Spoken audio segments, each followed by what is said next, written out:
Mesdames, Messieurs, bonjour. Le jury du dimanche invité Amadou Lamine Sall, commissaire, secrétaire général de la Fondation mondiale pour le mémorial et la sauvegarde de l'île Mémoire de Gorée, classée comme patrimoine mondial de l'humanité par l'UNESCO. Bonjour Amadou Lamine Sall. Bonjour Mamoudou. Vous présentant vous-même, vous dites d'abord poète, puis écrivain, conférencier et critique d'art. Léopold Sédar Senghor, on peut le lire dans votre biographie, a dit de vous que vous étiez le poète le plus doué de votre génération. Vous êtes entré comme poète d'ailleurs dans le dictionnaire, il fallait le faire. L'œuvre poétique de l'invité du JDD est traduite dans plusieurs langues, dont l'anglais, l'espagnol, le russe, l'arabe, l'allemand. Elle est enseignée dans plusieurs universités de par le monde. Sall croule sous le poids de plusieurs distinctions à tous les ordres nationaux, mais aussi à l'étranger. Titulaire des Palmes académiques du Sénégal et officier de l'Ordre des arts et lettres de la République française, le poète sénégalais est lauréat de plusieurs grands prix internationaux. Membre de l'Académie mondiale de poésie, Amadou Lamine Sall a été par deux fois, président des jurys littéraires des Jeux de la francophonie, à Nice d'abord, en France, ensuite à Abidjan, en Afrique, pour le compte de l'Organisation internationale de la francophonie. Enfin, pour faire bonne mesure, il est utile de rappeler qu'il est le fondateur de la Maison africaine de la poésie internationale et des biennales de poésie de Dakar, ainsi que des éditions Feu de Brousse. Alors, première question, Amadou Lamine Sall, parlons d'abord de mémoire. Un souvenir douloureux, il y a 18 ans, le naufrage du bateau le Joola avec ses plus de 1863 morts selon la version officielle, 1918 disparus d'après les parents des victimes. Ce samedi est commémoré l'anniversaire de la tragédie du 26 septembre 2002. Les familles des victimes continuent de réclamer l'érection d'un mémorial, d'un musée national pour qu'on n'oublie pas ce qui s'est passé.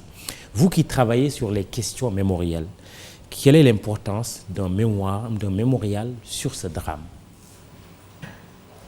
Ce mémorial est fondamental. Il faut d'abord commencer par le commencement, dire notre compassion, dire à tous les parents des victimes que nous sommes avec eux et que nous serons toujours avec eux et que le Sénégal entier sera toujours avec eux. Ce drame a marqué notre peuple. Ce drame a marqué la République. Et on observe symboliquement une minute de silence avec eux.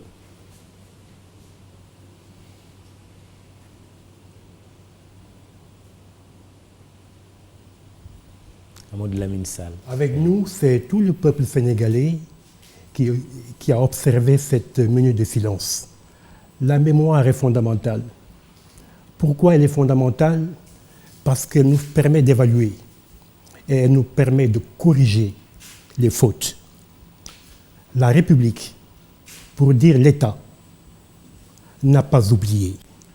Et au moment où je vous parle, il y a peu, Monsieur le Président de la République, au dernier Conseil des ministres, a souhaité que nous allions très vite dans l'érection de ce mémorial du Joola. Cela fait 18 ans. C'est vrai que cela fait 18 ans.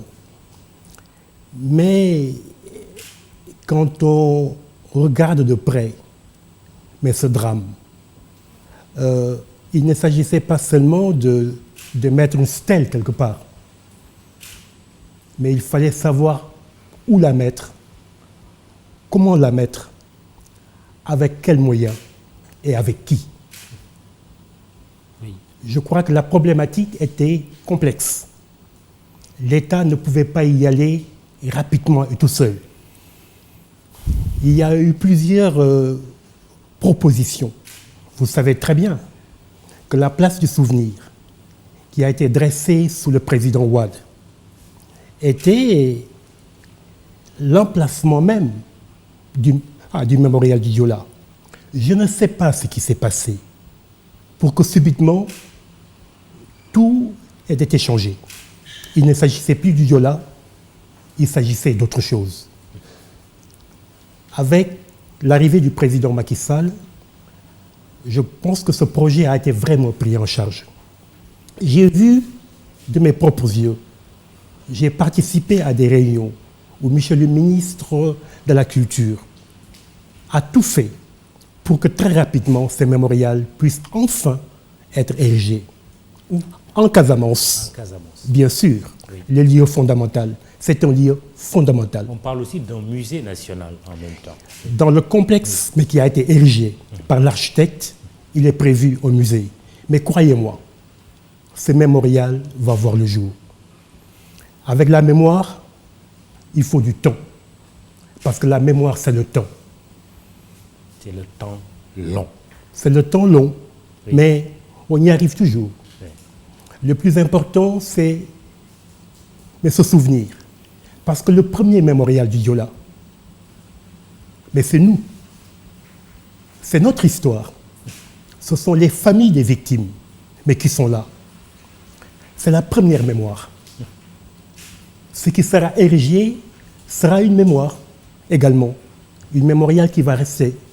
Mais il y a déjà une première mémoire. Elle est fondamentale, la preuve.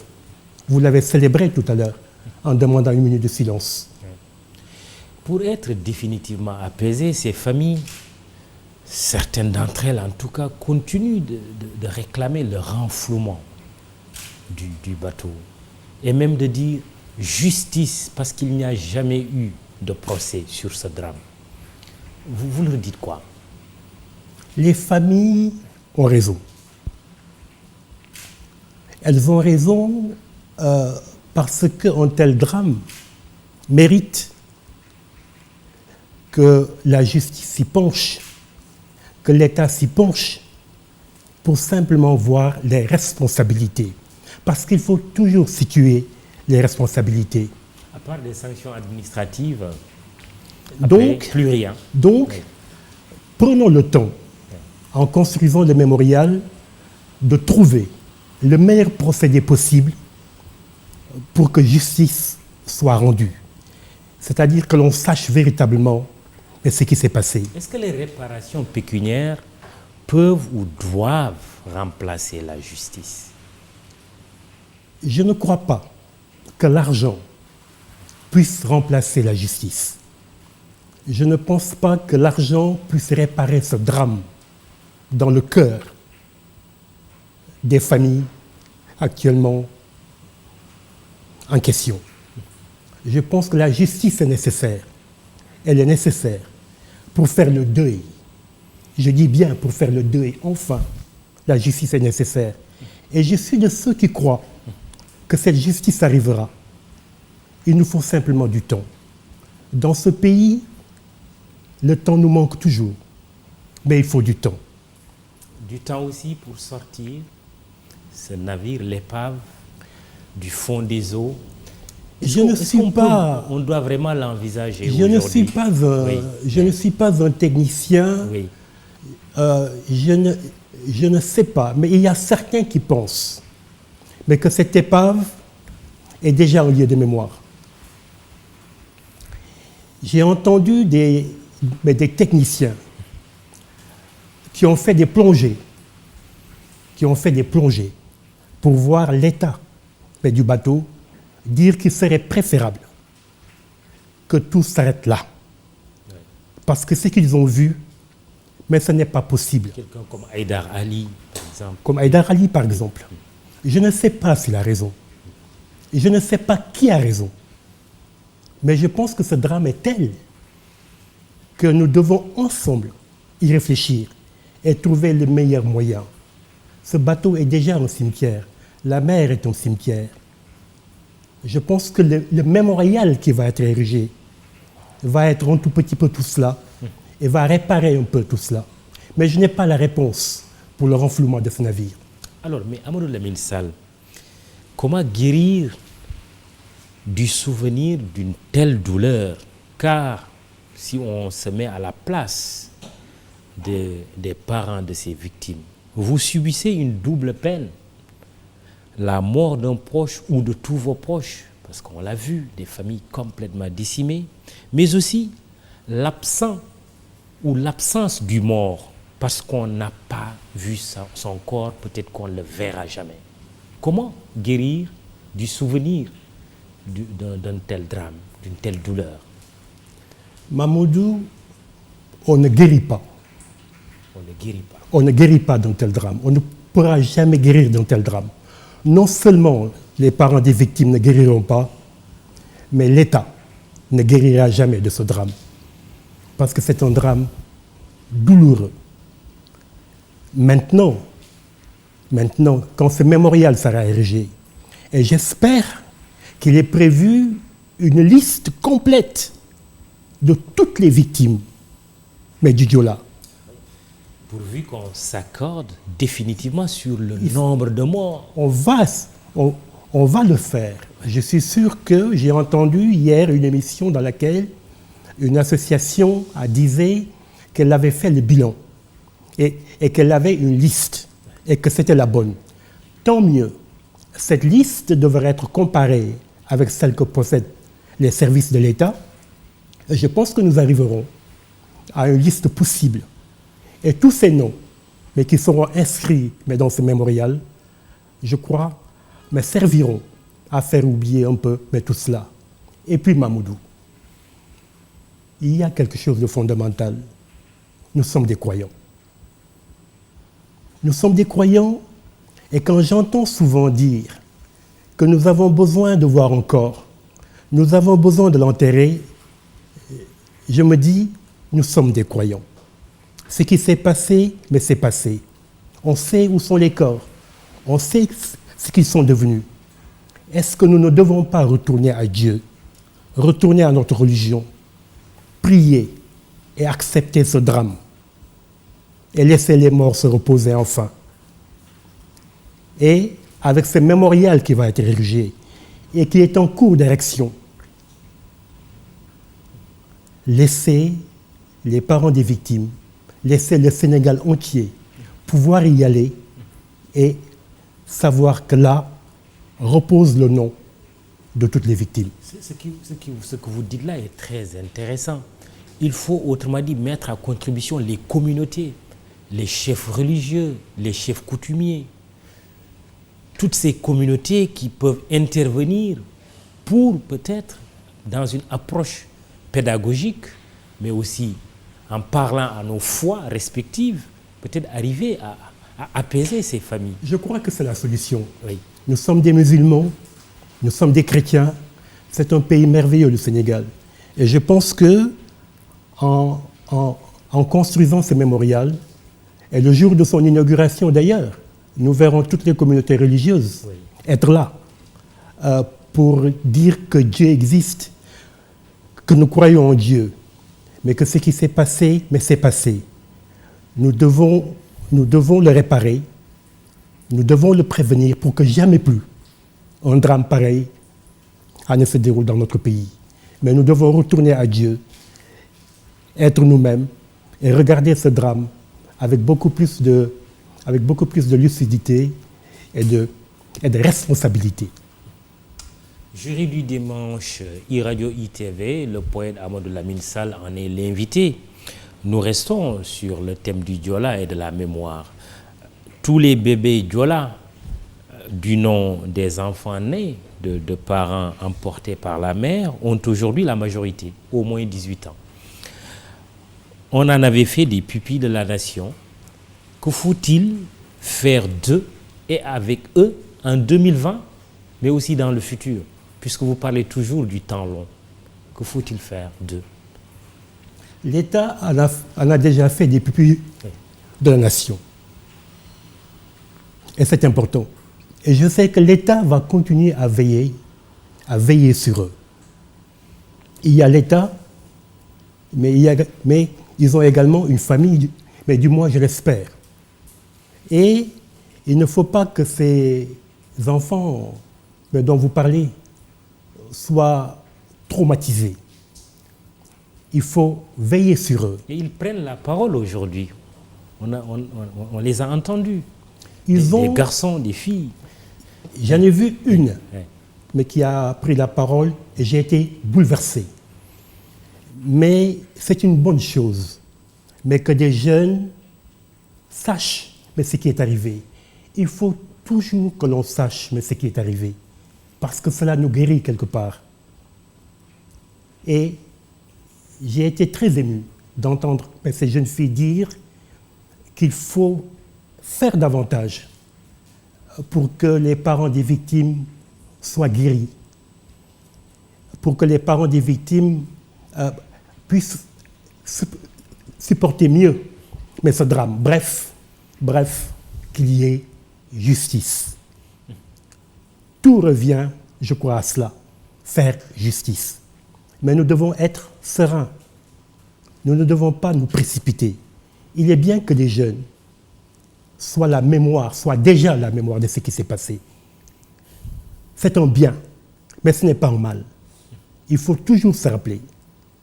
Et ces enfants sont là pour rappeler ce qui s'est passé. Que l'État soit leur père et leur mère à la fois. L'État, en acceptant de les prendre comme pupilles de la nation, a déjà fait preuve d'un papa et preuve d'une maman.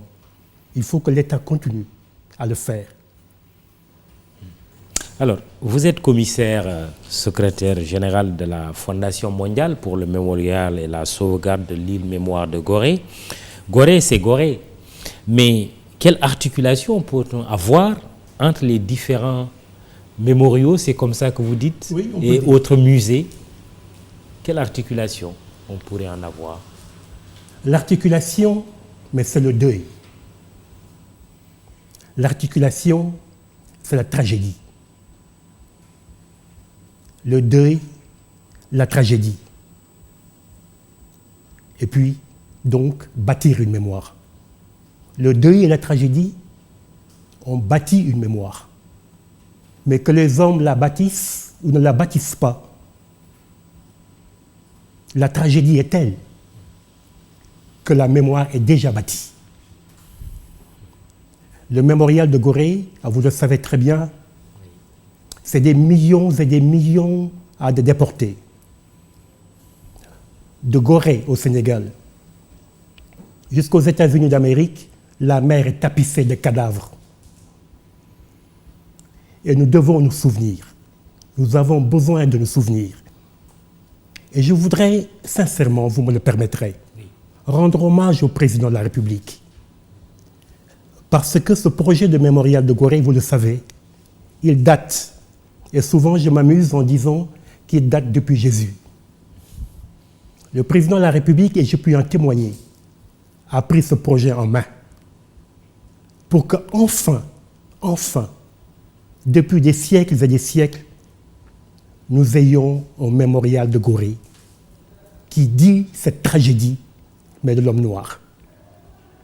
Vous savez, rien ne peut se faire, mon cher Mamoudou, sans volonté politique. Il ne faut pas rêver. Nous aurions pu avoir de l'argent. Nous n'aurions jamais pu réaliser ce projet de mémorial si le président de la République n'était pas à notre côté avec une volonté politique affirmée. Et je voudrais dire d'ailleurs, je voudrais dire que non seulement nous allons bâtir une mémoire, mais qui sera fondamentale, mais ce complexe de mémorial de Gorée va bouleverser le schéma architectural et urbaniste du Sénégal. C'est un projet qui est à la fois culturel, économique et architectural, qui va changer le visage du Sénégal. C'est un projet, mais qui non seulement va être un projet de mémoire, un projet de deuil, mais c'est un projet qui va apporter des emplois. Des millions de personnes vont venir au Sénégal pour venir se recueillir ici. Ici, ajoute que sur la corniche, vous allez avoir l'embarcadère de Gorée. Vous n'irez plus au port de Dakar pour prendre la chaloupe. Vous pouvez le faire, mais à partir de la corniche, vous pouvez prendre votre chaloupe. Je voudrais revenir à la mémoire pour dire que la mémoire est importante. Elle est fondamentale. Et nous ne devons jamais oublier mais ce qui s'est passé. Jamais. Et ce mémorial de Gorée aurait dû être construit depuis bien longtemps. 3 ans de cela, justement, l'État a annoncé le décaissement, ou en tout cas la disponibilité de 5 milliards de francs CFA pour la construction de ce mémorial de Gorée. Et quel est le coût définitif de ce projet? Où en est-on concrètement aujourd'hui? Je vous réponds. Je vous réponds et je vous dis que vous savez que moi je dis toujours la vérité. En tout cas, j'essaie toujours de dire la vérité. Et croyez-moi, ce mémorial de Gorée est en cours. Le président de la République, lors de son dernier passage aux Nations Unies, avant l'arrivée du Covid, a dit à la tribune des Nations Unies que le mémorial de Gorée allait enfin être réalisé. Les 5 milliards ont été décaissés? Les 5 milliards sont en cours et c'est avec cet argent que nous avons pu aujourd'hui arriver à la fin, à la finalisation des travaux. Tout est achevé. L'architecte du mémorial devrait être à Dakar depuis le mois de juin dernier. À cause du Covid, en Italie, il n'a pas pu se déplacer. C'est un Italien. C'est un Italien. Pourquoi ce n'est pas un Africain, un Sénégalais? Ne me posez pas cette question. Ne me posez pas cette question. Certaines, c'est la parce que c'est une question qui m'a été posée. Oui. C'est une question qui m'a été posée par un président de la République. Je ne dirai pas lequel. Eh bien voilà. Et je lui ai dit que le plus important, mais ce n'est pas l'architecte. Et cela risque d'être long si je vous faisais l'historique de tout ce qui s'est passé pour que nous ayons enfin une maquette du projet du mémorial de Gorée. Vous savez, la Coupe d'Afrique des Nations, le trophée a été ciselé, non pas par un Africain, mais par un étranger. La traite négrière, elle a été faite par qui? Il y a les Blancs et il y a les Noirs. Aujourd'hui, aux États-Unis, les Noirs américains vous disent que vous nous avez vendus. C'est vous qui nous avez vendus aux Blancs. Il a fallu être deux pour que cette traite puisse exister. Les Noirs et les Blancs. Ne me posez pas cette question. Elle n'est pas gênante, mais elle n'a pas de sens. L'essentiel est qu'un concours international parrainé par l'UNESCO et l'État du Sénégal ont abouti à une maquette et que c'est cette maquette qui va être réalisée. Et Monsieur le Président de la République, je le répète parce que sans volonté politique, Mamoudou, nous ne pouvons absolument rien réaliser. Et le Président de la République, je le répète, a décidé de réaliser ce projet.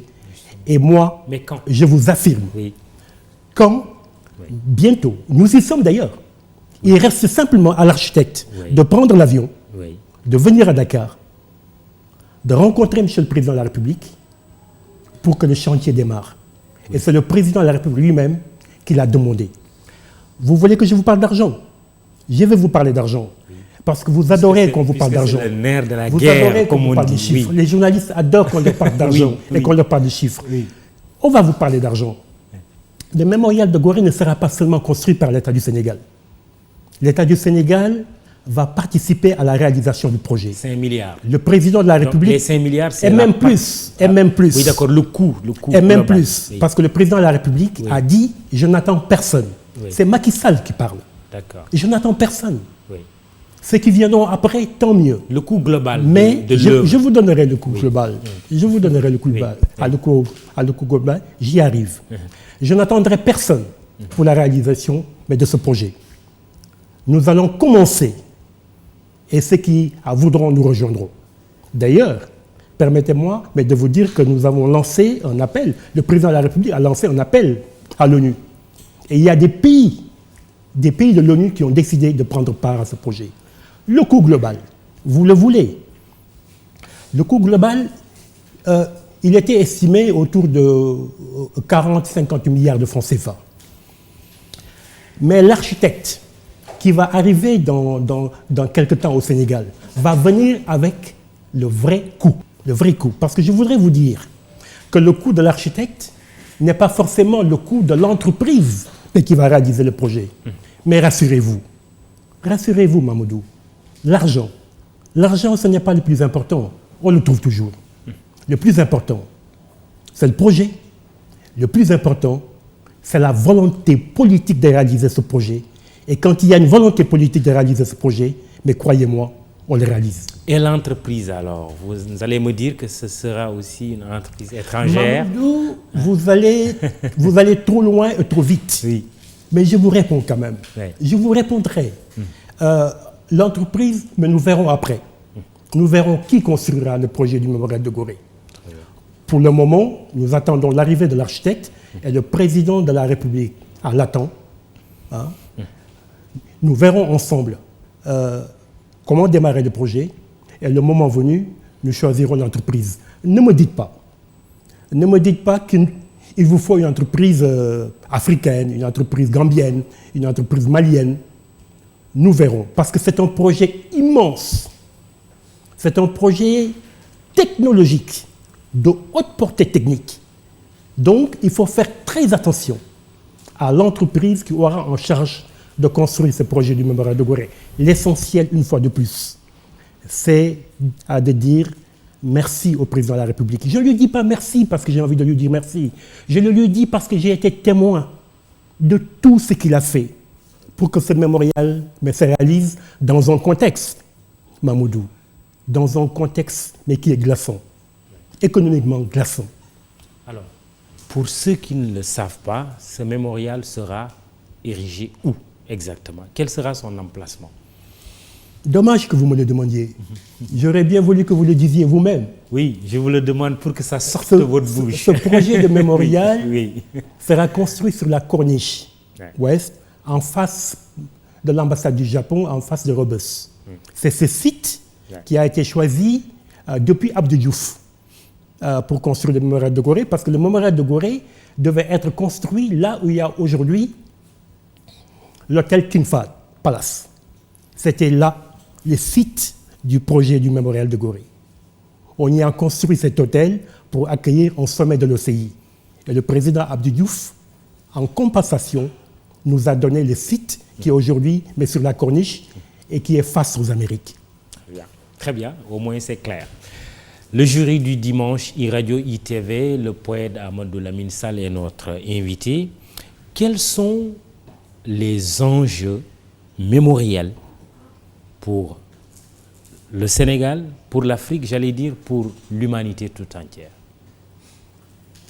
Mamadou, le président François Hollande a invité le président Macky Sall à venir à l'inauguration du Mémorial Act dans les Caraïbes, en Guadeloupe.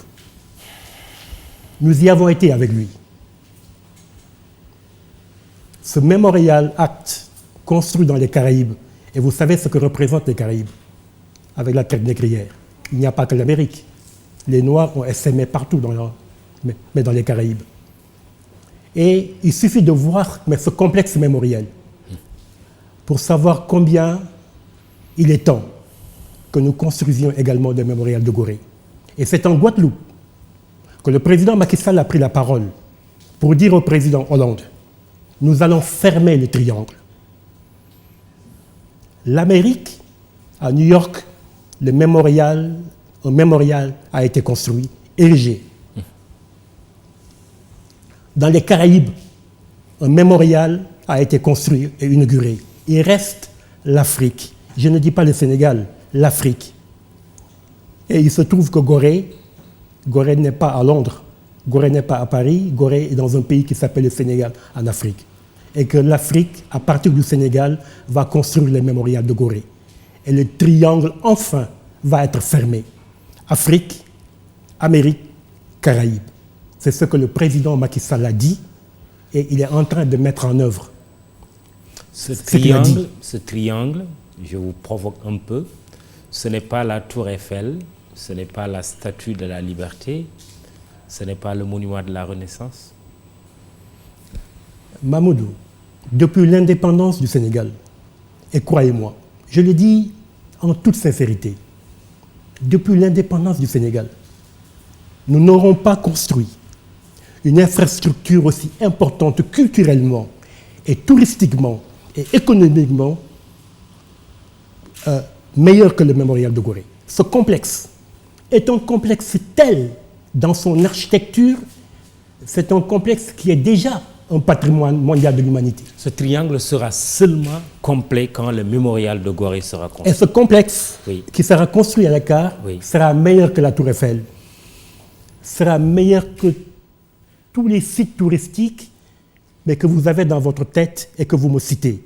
Le Sénégal va être un point focal, inoubliable. Depuis l'indépendance du Sénégal, si le président Macky Sall arrive à réaliser ce projet, et il va le réaliser, il laissera quelque chose que personne n'a laissé depuis notre indépendance. Souleymane Bachir Diagne, que vous connaissez très bien, C'est mon ami. voilà, philosophe de renom, dit ceci récemment: l'histoire de l'Afrique a été écrite sur la base de préjugés. Felwine Sarr, philosophe, économiste aussi, mon frère, c'est mon écrivain, vous les connaissez tous les deux, a produit avec la française Bénédicte Savoy un rapport sur le rapatriement du patrimoine culturel africain. 90 000 œuvres au moins ont été identifiées comme devant être rapatriées. Si vous mettez en parallèle ces deux esprits, ce que vient de dire Souleymane Bachir Diagne et le travail de Felwine Sarr, cela vous inspire quoi comme réflexion? Très beau travail.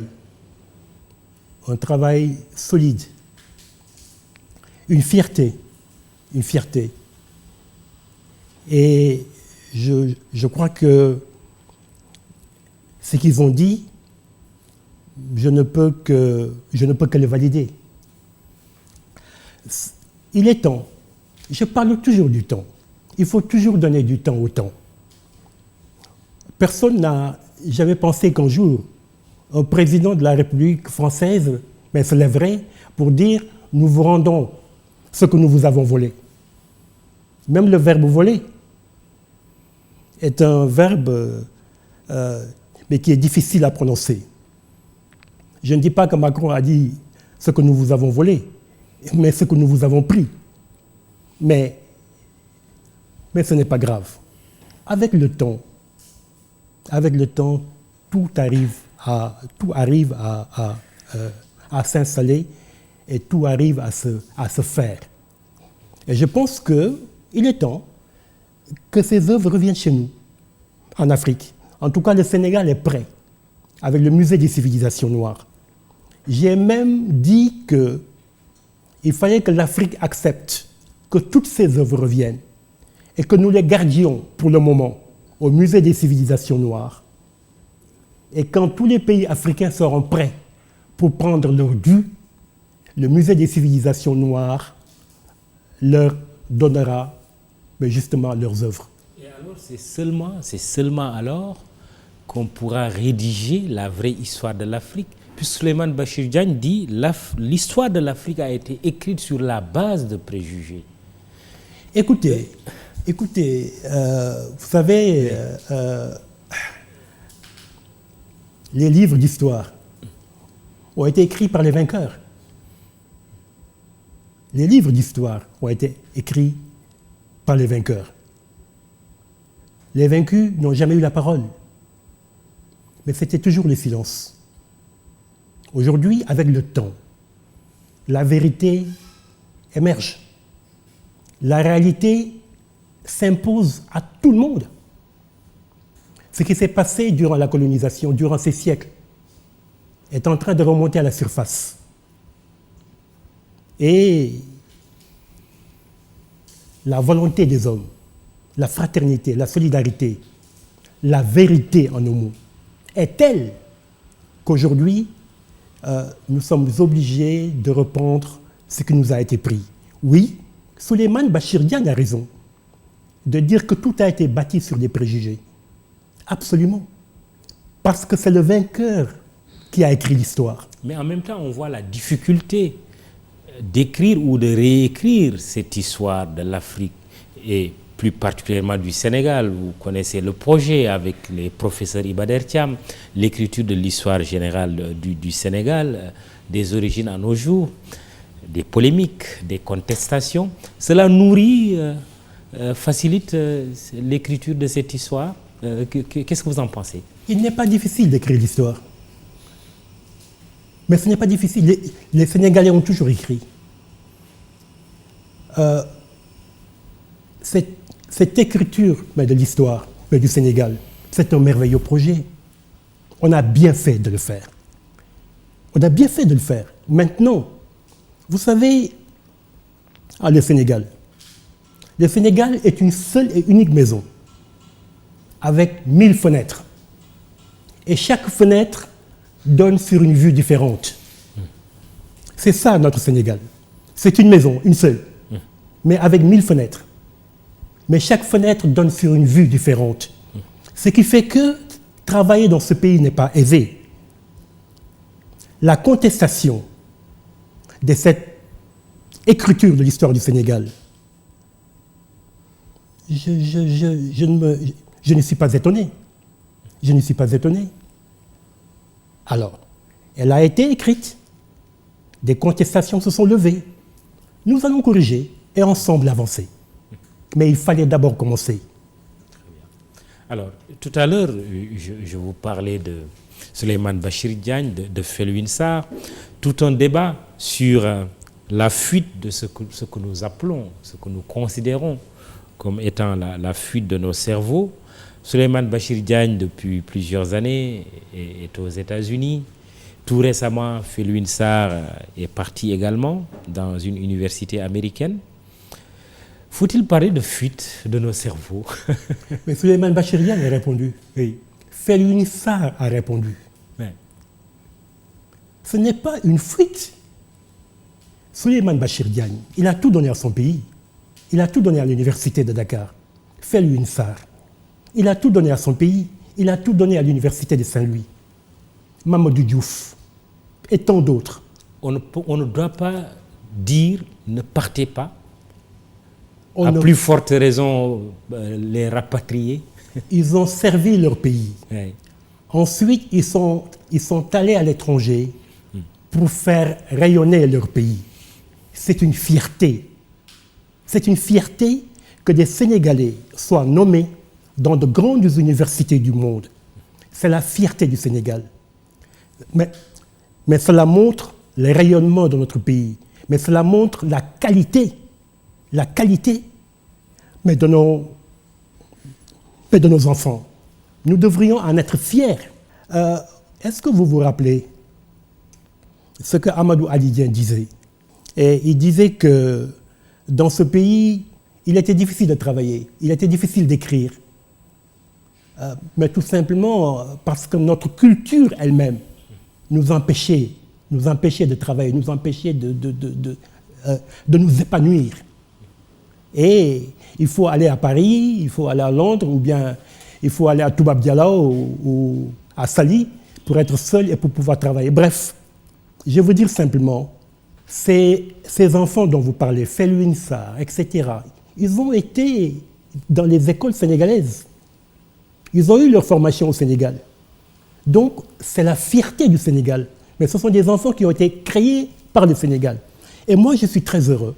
Et je souhaite que d'autres Sénégalais partent. Et je souhaite que beaucoup plus d'ailleurs de Sénégalais partent. Parce que aujourd'hui, Souleymane est parti, Bachir est parti, Felwine est parti, Mamadou est parti. Mais ils peuvent revenir et donner des cours à l'université de Dakar. La vérité, Mamadou, c'est qu'il faut réinventer notre université. Amadou Lamine Sall est l'invité du jury du dimanche. Vous le savez, il est poète, il est écrivain. Nous allons parler tout à l'heure de la culture dans cette période de crise, mais une question comme ça, à brûle pour point, pourquoi vous êtes opposé à la construction du port de Ndayane? Je ne suis pas opposé à la construction du port de Ndayane. Je veux dire par là que je ne suis pas opposé au développement.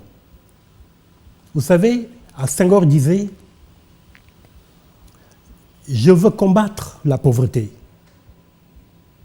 mais je ne combattrai pas la machine. Nous avons besoin de nous développer. Le port de Dakar aujourd'hui est un port qui atteint ses limites. Le DG du port que nous avons reçu il y a quelques jours a dit que c'est le plus grand projet de l'histoire du Sénégal depuis, qui va mobiliser près de 3 000 milliards de francs CFA pour sa réalisation. Et c'est un argument qui vous convainc? Je voudrais dire simplement que nous ne sommes pas contre, mais ce port, qui est le port du futur d'ailleurs, on l'appelle le port du futur, pour dire qu'il faut penser au futur. C'est le président de la République qui, dans ses projets de développement, a pensé que ce port devait avoir lieu. S'il doit avoir lieu, il doit avoir lieu parce que c'est pour notre développement. La vérité est que ce port ne doit pas être aujourd'hui à Ndayane. Ah ouais? Et que ce port n'est pas seulement à Ndayane. Ce port enjambe Ndayane et couvre tout Toubab Dialaw. Parce qu'il y a d'abord la douloureuse expérience du port de Bargny-Sendou, mais qui n'est pas encore achevée, où des populations ont été déguerpies. Et à quelques kilomètres de là, on va encore de nouveau construire un port, qui est un port d'ailleurs monstrueux, parce qu'il est énorme. Mais les populations vont encore souffrir, parce qu'il est prévu d'exproprier près de 1800 à 2000 hectares de terre. Y compris vous. Vous y habitez? Oui. Moi, je voudrais vous dire que c'est en 1987 que je suis allé justement à Toubab Dialaw avec Gérard Chenet, qui était le conseiller culturel du président Senghor à l'époque. Mais c'est là, en 1987, donc, que je me suis installé à Toubab Dialaw. Qui est toujours, c'est Gérard Chenet? Gérard Chenet a maintenant 95 ans, je crois, et il a construit le plus grand théâtre de verdure d'Afrique. Il y a Germaine Acogny, mais que vous connaissez, avec l'école des Sables, mais qui est une école de danse internationale. Et moi, j'ai construit une résidence d'écriture à Toubab Dialaw. Et avec le port de Ndayane, tout disparaît. Vous avez crainte qu'il tue la culture, la réflexion? D'une part, tout disparaît. C'est votre crainte? Oui. Parce que le président de la République a tenu une réunion au cours de laquelle il a dit, le directeur du port était présent, D.P. World était présent, qu'il ne fallait pas dépasser 450 et 500 hectares. Nous nous sommes réveillés un jour, nous avons été convoqués et on nous a montré des documents où c'était 1800, 2000 hectares, mais qui allaient être arrachés aux populations, des hôtels, des écoles, des cimetières, mais des villageois. Mamoudou, oui. Il y a également que, aujourd'hui, Ndayane, Toubab Dialaw. Mais c'est là où nous avons des plages à moins de 30 km de Dakar. Mais c'est là où les baleines viennent, mais justement, mettre bas. Il y a une écologie, il y a un environnement, il y a des forêts. C'est une zone extraordinaire qui va être détruite. Les études environnementales du projet de port de Ndayane, nous ne les avons pas vues. Nous avons commencé par le commencement. Oui. Nous avons saisi les autorités. Vous savez ce que nous demandons? À être entendus. Nous demandons à être écoutés. Nous voulons simplement savoir à qui parler. Nous avons envoyé des correspondances au service de l'État. Nous n'avons jamais eu de réponse. Aujourd'hui, une association s'est levée. Cette association a été créée dans les années 90.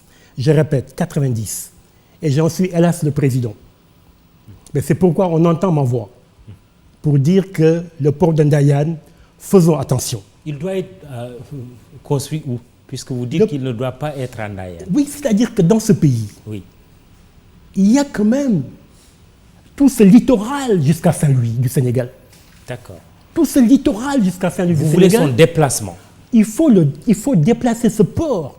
Nous ne pouvons pas, à partir de Dakar, voir ce qui se passe à Diamniadio, voir ce qui se passe à Ndayane. Cette concentration est telle que nous demandons simplement, avec beaucoup de respect d'ailleurs, avec beaucoup de respect, nous demandons à ce qu'on prenne le temps de réfléchir. Très bien. Et de nous laisser nos espaces culturels. Amadou Lamine Sall, si je vous dis la culture en crise ou la culture dans la crise, allusion aux conséquences négatives de la pandémie de Covid-19 sur toutes les activités humaines et plus particulièrement culturelles. Vous répondez quoi?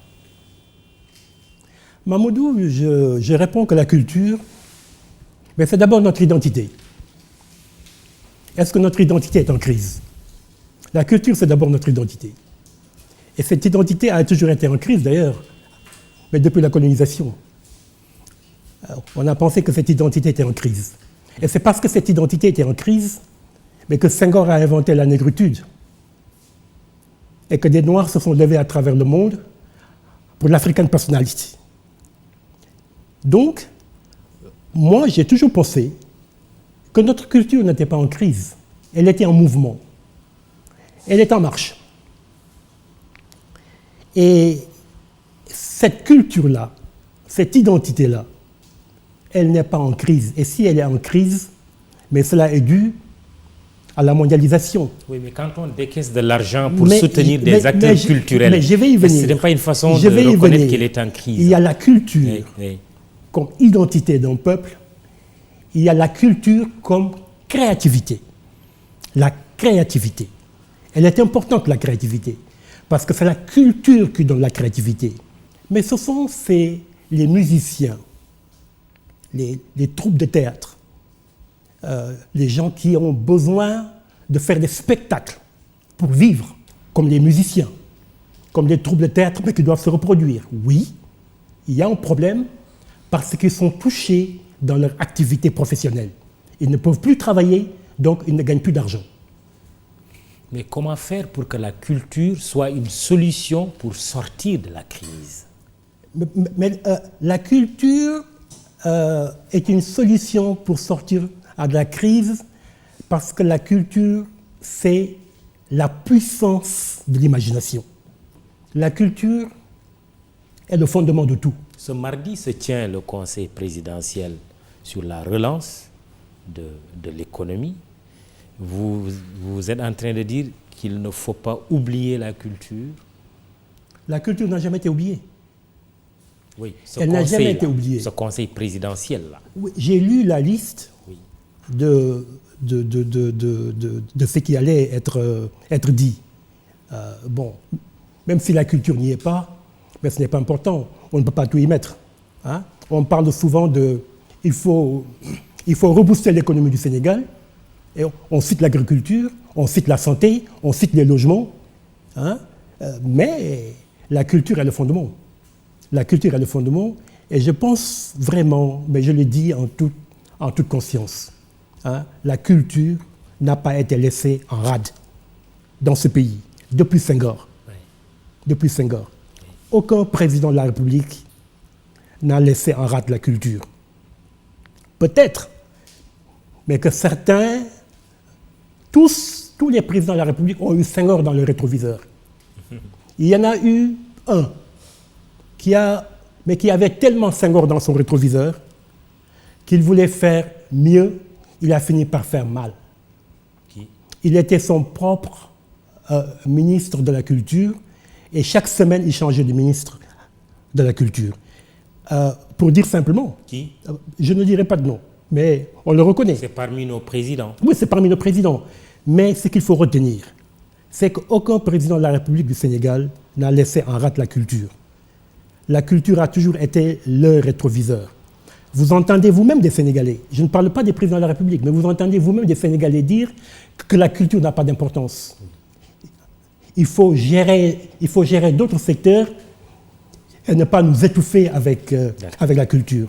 Mais nous savons que la vitrine du Sénégal commence par la culture. On disait d'ailleurs qu'il y a 3 vitrines au Sénégal. La culture, les ordures et la démocratie. La démocratie. J'aurais bien voulu poursuivre l'échange sur la culture, mais puisque vous parlez de la démocratie, vous nous amenez à parler très rapidement de la question du mandat, débat sur le 3e mandat, surtout ici dans notre sous-région, y compris le Sénégal. Vous avez signé une réflexion récemment, une tribune, et vous semblez être favorable à un mandat unique. On ne parlerait plus de 2e, de 3e ou de 4e mandat ou de non-limitation. Vous dites mandat unique, c'est ça? Oui, je vais répondre sur le troisième mandat. Mais je vais vous dire d'abord une chose. Moi, j'invite le président de la République à réfléchir, avec tous les Sénégalais d'ailleurs, pour que nous puissions instituer au Sénégal un mandat unique, dont la durée sera déterminée d'accord parti. Parce que si nous avons un mandat unique, nous permettons au président de la République de pouvoir enfin travailler. Parce que le renouvellement des mandats, il faut un temps d'évaluation et de correction des politiques de développement. Et le président de la République n'a pas le temps, souvent, de s'arrêter pour évaluer et corriger les politiques de développement. Pour une simple raison, il a l'œil sur sa réélection. Il pense toujours à sa réélection. Il n'a pas le temps de s'arrêter, d'évaluer, de corriger. Avec un mandat unique, le président de la République est enfin libéré de cette réélection. Et une non-limitation du nombre de mandats, non. Une non-limitation, c'est-à-dire? Du nombre de mandats présidentiels. Non, mais ça c'est impensable. Je ne sais pas si j'ai bien compris, oui. Mais il faut un mandat unique. Et puis on en parle. Il faut faire un référendum. À défaut d'avoir de l'argent pour faire un référendum, il nous faut tous ensemble réfléchir sur un système qui nous permettrait de faire voter une loi par l'Assemblée nationale, mais je ne sais pas comment, parce que je ne suis pas un technicien dans ce sens, mais il faut interroger les Sénégalais par référendum sur un mandat unique dont la durée va être limitée. Pour le troisième mandat, mon épouse, en quittant la maison, m'a dit « Ne réponds pas sur le troisième mandat ». J'ai tellement ri que j'avais mal au ventre. Je lui ai dit « Mais ma chérie, je vais parler du troisième mandat, mais ne t'inquiète pas. Vous savez, Amaoudou, vous savez, je vous l'ai dit tout à l'heure, le Sénégal est une seule maison, avec 1000 fenêtres. Et chaque fenêtre donne sur une vie différente. Et je crois que je vais vous poser une question. Quand on est pressé, et qu'on devance la musique, qu'est-ce qu'on fait? On danse à contre-temps. Quand on est pressé et que l'on danse avant la musique, on danse à contre-temps. Oui. Pourquoi danser à contre-temps? Vous êtes en train... Pourquoi ne pas laisser le président de la République terminer son mandat tranquillement? Mais nous verrons ensuite ce qui va se passer. Moi, j'ai une confiance au président Macky Sall. J'ai peut-être tort, mais j'ai le droit, comme citoyen sénégalais, d'avoir confiance au président Macky Sall. Oui. Et je pense que nous devons continuer à travailler. Je vais vous dire une chose, et permettez-moi de vous le dire. Vous savez, mais l'État, c'est le maître nageur. L'État est un maître nageur. Et il y a beaucoup de noyés. Qu'est-ce qui se passe quand un maître nageur est en face d'1 million de noyeurs, 1 million de noyés? Il se noie lui-même. Très bien. Mais je vous donne 10 secondes pour lancer un appel par rapport au cas Soumaïla Cissé au Mali, qui est pris en otage depuis plusieurs mois maintenant. Vous me l'aviez demandé, je vous l'accorde, mais pas plus de 10 secondes. Il faut libérer Soumaïla Cissé. Je ne connais pas Soumaïla Cissé. Je ne l'ai jamais vu, je ne l'ai jamais approché. Mais j'ai été bouleversé par ce qui lui est arrivé. Parce que c'est un citoyen malien, parce que c'est un citoyen africain. Et chaque matin, quand je me réveille dans ma famille, et que je vois mes enfants, et que je vois mon épouse, je pense à Soumaïla Cissé. Mais c'est aussi simple que cela. Nous avons créé un groupe d'initiative, un magnifique groupe d'initiative, composé d'ambassadeurs et des amis de Soumaïla Cissé, et nous faisons tout pour qu'il soit libéré. Et nous demandons au président Macky Sall de nous rejoindre et de tout faire pour qu'il soit libéré. Merci, Amadou Lamine Sall, poète, écrivain, conférencier, critique d'art. Vous êtes aussi commissaire, secrétaire général de la Fondation mondiale pour le mémorial et la sauvegarde de l'île mémoire de Gorée. ITV e-radio vous ont proposé avec E-Media SN votre émission Le Jury du dimanche présenté par Mahmoud Ibra Kane, Abdoulaye Ndiaye à la réalisation, prise de son Iba Marsen, Djeba et Abdoulaye Silla pour le compte de E-Media SN, Ibrahim Mamoudou Diagne plutôt et Biram Pouy pour les réseaux sociaux. Bon dimanche, rendez-vous dimanche prochain.